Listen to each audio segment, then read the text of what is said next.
राधे राधे दोस्तों, तंत्र मंत्र की दुनिया में लोना चमारिन का नाम लिया जाता है। इनके नाम से बहुत सारे सबर मंत्रों की सिद्धि की जाती है और ऐसा माना जाता है कि ये सभी मंत्र अचूक फल देने वाले होते हैं। दोस्तों, यह बात 11वीं सदी की है। लोना चमारिन पंजाब के अमृतसर प्रांत के चमारी गांव की रहने वाली थी। उस चमारी गांव में एक चमार जाति का परिवार रहता था। उसी परिवार में लोना चमारिन का जन्म हुआ था। दोस्तों, उस समय बड़े जाति के लोग छोटे जाति के लोगों के साथ अच्छा व्यवहार नहीं करते थे। उन्हें हीन भावना से देखते थे, बुरी नजरों से देखते थे। उस समय इनके परिवार की भी यही दशा थी। इनके परिवार में से एक बड़ी ही सुंदर लड़की थी जिसका नाम था लोना। दोस्तों, लोना बहुत अधिक सुंदर थी, लेकिन गरीब घर में सुंदरता वरदान नहीं बल्कि अभिशाप होती है। लोना के लिए यही सुंदरता अभिशाप बन गई थी। जैसे जैसे वह बड़ी हो रही थी, गांव के लोगों की बुरी नजरें उस पर पड़ रही थी।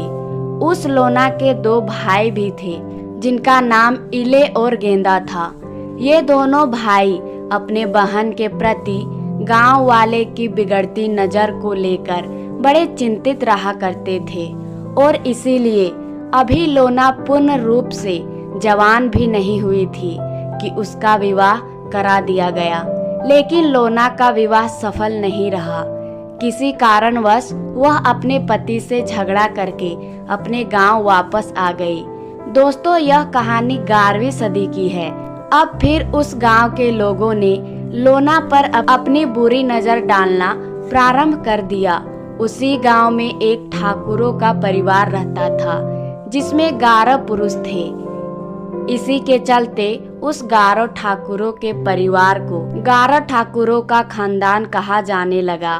उन 8 ठाकुरों में से एक ने लोना के साथ अभी विचार करने की कोशिश की, लेकिन लोना ने मना कर दिया। उनका प्रतिरोध करने से ठाकुरों का क्रोध उनके चरम सीमा पर पहुंच गया कि हमें यह लड़की मना कैसे कर रही है। और फिर उस पूरे परिवार के 11 लोगों ने एक एक करके उसके साथ बलात्कार किया। वह लड़की अभी युवा थी।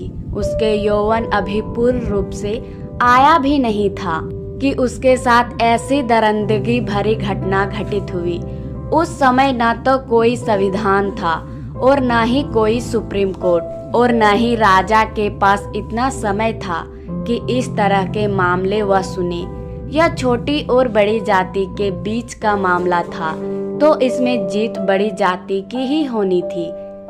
लोना की दुर्दशा पर पूरा गांव हंसता रहा, लेकिन किसी ने भी ठाकुरों की तरफ उंगली नहीं उठाई।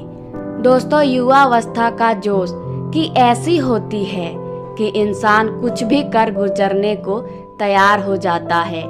लोना उन ठाकुरों से अपने ऊपर हुए अत्याचार का बदला लेना चाहती थी।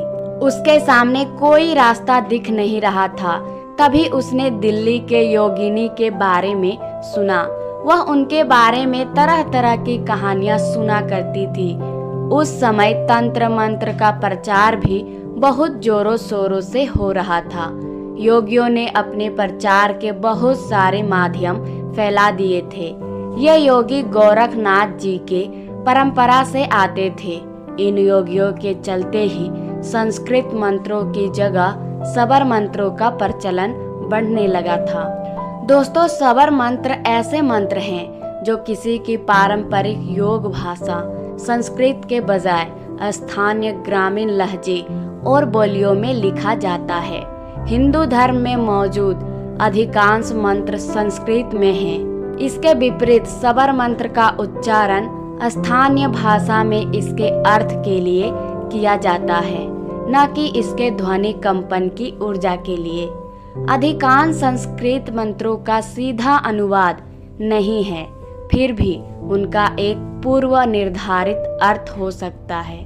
दोस्तों, सबर मंत्रों के बारे में यह मान्यता है कि यदि कोई पहुंचा हुआ तांत्रिक एक बार उन्हें सिद्ध कर ले और अपने नाम से उन्हें बांध दे तो फिर दूसरे लोग उस तांत्रिक के नाम से उस सबर मंत्र को बहुत ही अल्प समय में सिद्ध कर सकते हैं। उस समय सबर मंत्रों की प्रसिद्धि बढ़ने लगी थी। जब लोना चमारिन ने दिल्ली के योगिनी के बारे में सुना, वह तंत्र विद्या में अपूर्व गति रखती है, तो वह उनसे मिलने के लिए बिना अपने घर में बताए दिल्ली की तरफ रवाना हो गई।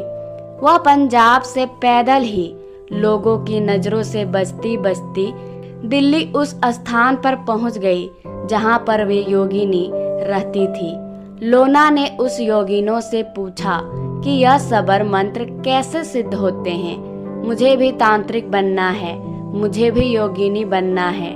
मैं अपने ऊपर हुए अत्याचार का बदला लेना चाहती हूँ। योगिनियों ने देखा कि यह एक छोटी सी लड़की है जिसकी उम्र मात्र 15 या 16 वर्ष है और यह कठिन साधना की बात कर रही है।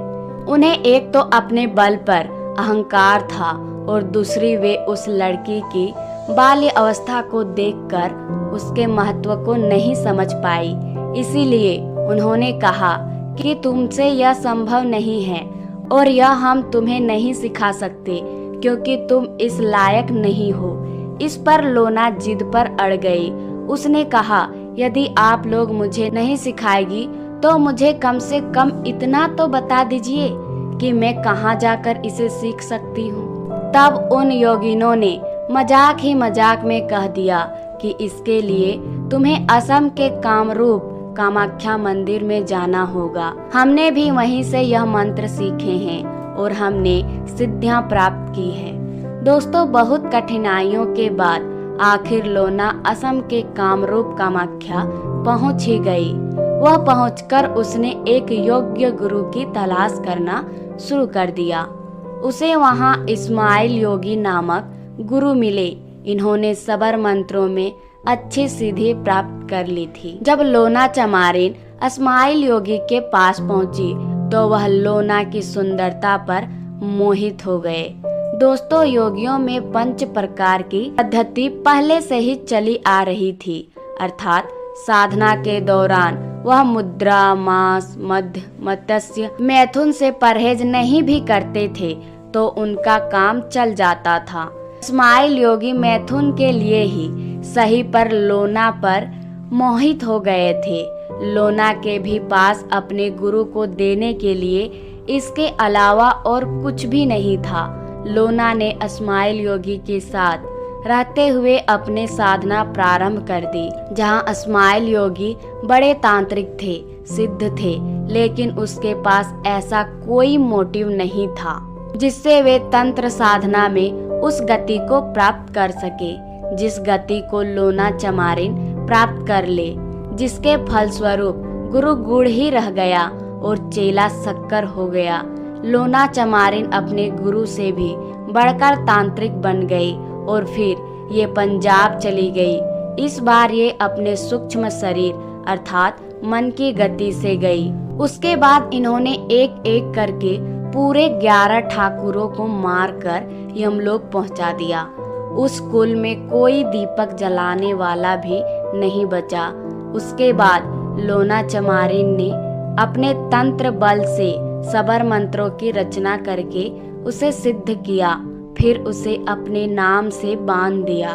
आज भी लोना चमारिन के सबर मंत्र बड़ी ही आसानी से सिद्ध किए जाते हैं। गांव में लोग तंत्र मंत्र के प्रयोग में इनका ही उपयोग करते हैं। दोस्तों, मैं आपको लोना चमारिन से संबंधित एक सबर मंत्र पढ़कर सुना देती हूँ। यह सबर मंत्र वशीकरण के लिए उपयोग में लाया जा सकता है, जो कि इस प्रकार है। कामरू देश कामाख्या देवी, जहाँ बसे इस्माइल जोगी की लगी फुलवारी, फूल चुने लोना चमारिन, जो लई यही फूल की बांस, वही की जान हमारे पास। आशा करती हूँ मित्रों, आपको यह कहानी पसंद आई होगी। पसंद आए तो लाइक, शेयर, सब्सक्राइब जरूर कर देना। मिलते हैं और एक ऐसे ही वीडियो के साथ। तब तक के लिए धन्यवाद।